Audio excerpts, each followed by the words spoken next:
بسم اللہ الرحمن الرحیم۔ السلام علیکم۔ منقول ہے کہ ایک شخص نے 70 سال تک اللہ تبارک و تعالیٰ کی عبادت کی۔ سردیوں کی ایک رات وہ اپنی عبادت گاہ میں موجود تھا کہ ایک خوبصورت عورت اس کے دروازے پر آئی اور اس نے دروازہ کھولنے کی درخواست کی۔ عابد نے اس طرف توجہ نہ کی اور عبادت میں مصروف رہا۔ یہ دیکھ کر جب عورت واپس جانے لگی تو عابد نے اس کی طرف دیکھا۔ ایک نظر دیکھتے ہی وہ عورت عابد کو پسند آ گئی۔ اس کی محبت دل میں گھر کر گئی اور عقل نے کام کرنا چھوڑ دیا۔ عابد اپنی عبادت کو چھوڑ کر اس عورت کے پیچھے گیا اور اس سے پوچھا، کہاں جا رہی ہو؟ عورت نے جواب دیا، جہاں میں چاہوں۔ عابد نے کہا، اب تو مطلوب خود طالب بن چکا ہے اور آزاد لوگ بھی غلام بن گئے ہیں۔ پھر اس عورت کو کھینچ کر اپنے مکان میں داخل کر لیا۔ وہ 7 دن تک اس کے پاس رہی۔ 7 دن کے بعد عابد کو اپنی عبادت یاد آئی اور اس بات کا احساس ہوا کہ اس نے اپنی 70 سال کی عبادت کو 7 دن کی نافرمانیوں کے عوض فروخت کر دیا ہے۔ اب اس بات کو یاد کر کے عابد اتنا رویا کہ اس پر غشی طاری ہو گئی۔ جب وہ ہوش میں آیا تو عورت نے اس سے کہا کہ اے شخص، اللہ تبارک و تعالیٰ کی قسم، تم نے میرے علاوہ کسی اور کے ساتھ اللہ تعالیٰ کی نافرمانی نہیں کی اور میں نے تمہارے علاوہ کسی کے ساتھ اس کی نافرمانی نہیں کی۔ میں تمہارے چہرے پر نیکی کا اثر دیکھ رہی ہوں۔ تمہیں اللہ تبارک و تعالیٰ کی قسم، جب تمہارا رب تم سے صلح فرما لے تو مجھے بھی یاد رکھنا۔ چنانچہ وہ شخص ایک طرف چل دیا۔ رات کے وقت اس نے ایک کھنڈر میں پناہ لیا جہاں 10 نابینا افراد موجود تھے۔ اس جگہ کے قریب ایک راہب رہتا تھا جو ہر رات ان کے لیے 10 روٹیاں بھیجتا تھا۔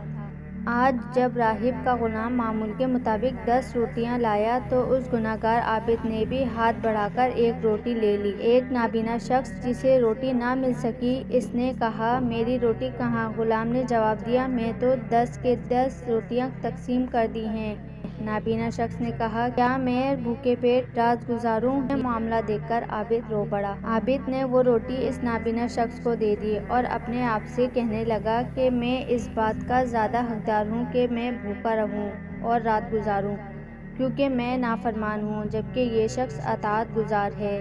پھر وہ سو گیا۔ رات کو بھوک نے شدت اختیار کر لی، یہاں تک کہ وہ مرنے کے قریب ہو گیا۔ اللہ تبارک و تعالیٰ نے ملک الموت کو اس کی روح قبض کرنے کا حکم دیا تو رحمت اور عذاب کے فرشتے اس کے بارے میں اختلاف ہو گیا۔ رحمت کے فرشتے نے کہا کہ یہ ایک ایسا شخص ہے جو اپنے گناہ سے فرار ہو کر اطاعت کی طرف مائل ہوا ہے، جبکہ عذاب کے فرشتے کا موقف تھا کہ یہ ایک گناہ گار شخص ہے۔ اللہ عز و جل نے ان کی طرف وحی فرمائی ہے کہ اس کی 70 سالہ عبادت اور 7 راتوں کے گناہ کا وزن کرو۔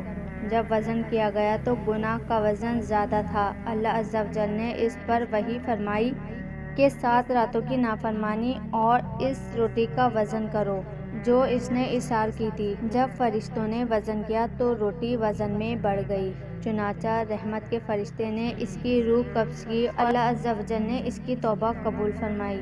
ایک شخص نے اپنے بیٹے کو تجارت کے لیے سفر پر بھیجا۔ کئی مہینے گزر گئے لیکن اس کی کوئی خبر نہ آئی۔ لڑکے کے باپ نے 2 روٹیاں صدقہ کی اور وہ دن تاریخ لکھ کر رکھ لی۔ اس کا بیٹا 1 سال بعد صحیح سلامت کثیر نفع کے ساتھ واپس لوٹ آیا۔ باپ نے بیٹے سے پوچھا، کیا سفر کے دوران تمہیں کوئی مصیبت درپیش آئی تھی؟